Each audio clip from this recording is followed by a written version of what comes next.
Thank you, Senator, and Vice Chair Schatz, members of the committee. Thank you for having this hearing today. It's really critical and timely for our troubled communities. My name is Ben Mallott, as Senator Murkowski mentioned. I honor serving as president of AFN. AFN is Alaska's largest statewide organization. Its membership includes 170 federally recognized tribes, 154 business corporations, 11 research corporations, 11 regional nonprofits, over 160,000 Alaskan natives. As I went through working on my testimony for today, I reached out to a lot of our member organizations.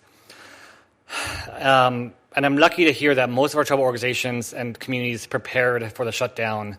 But as we approached 30 days of the shutdown, many of them did not prepare for that long of a shutdown. As you mentioned, we're at day 29. A prolonged shutdown in Alaska becomes life-threatening for many of our communities. Also delays the ability for our tribes, who are very capacity-strained, to do reporting and or to also work on additional permits and grants. It's just critical for Alaska, as many of our construction season is summer. Right now is when our tribes have to get the orders in for doing infrastructure and critical supplies for our communities. Also, while many of our tribes and organizations plan for a shutdown, we cannot always plan for weather. As Senator Murkowski mentioned, on October 12th, we had a very serious typhoon hit Alaska. It was like no other typhoon hit Alaska in our history, and over thousands of Alaska natives were evacuated to Anchorage. I want to thank the work of the federal government and state of Alaska, and also our delegation, your team, Senator Murkowski, for responding to the storm.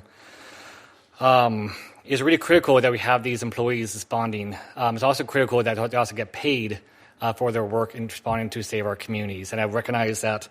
I want to thank many of the federal employees who are working right now in response to the storm, who are not getting paid right now. I also want to recognize that during this storm, Advanced IHS allowed organizations such as YKC to respond immediately to this storm. I want to thank and also highlight, as members of this panel is how important Advanced IHS is for our communities. Also, as we go into impact shutdowns, I cannot highlight enough just how food security is critical for this right now. As SNAP about to end on Friday, we are looking at the ability for our communities to decide between heating and fuel. For example, right now in Kotzebue, Alaska, a gallon of milk is $12.99. A 24 count of eggs is $13.19. A 4-pack of bathroom tissue, this is single ply, is $8. A loaf of bread is over $6. Stove oil is $7.79. Six cans of corn hash beef is $39.99. Without SNAP and without LIHEAP, it's critical for communities to decide between heating and fuel.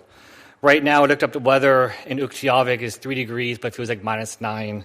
In Bethel is 17 degrees. In Kotzebue is 15 degrees. In my mom's home village of Rampart is 21 degrees with light snow. My father's hometown of Yaktat, which is a lot farther south, is a balmy 35 degrees. We're right now in November, or almost November, it's going to get colder.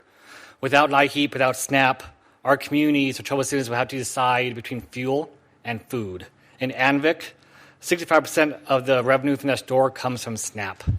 In Yaktat, about $2,000 a week comes from SNAP. In these communities such as Anvik and Yaktat, the village store is often the most stable jobs in the community.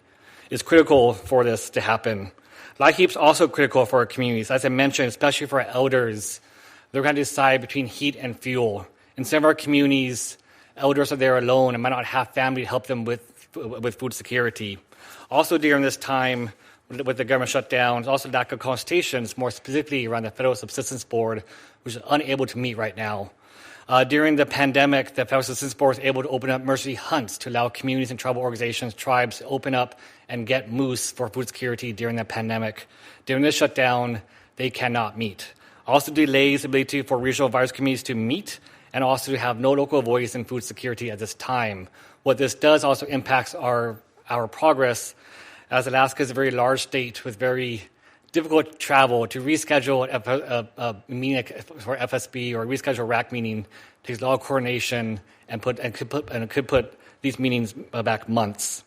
Down to 15 seconds. I'm going to close right now, but right now the impact is still uncertain for many of the communities. The rifts, we don't know what would happen until the government reopens.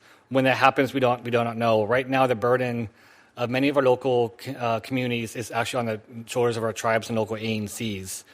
We don't know the impact until the government opens, and we're worried that as the government opens, might be delays in getting funds necessary to our communities in a timely manner.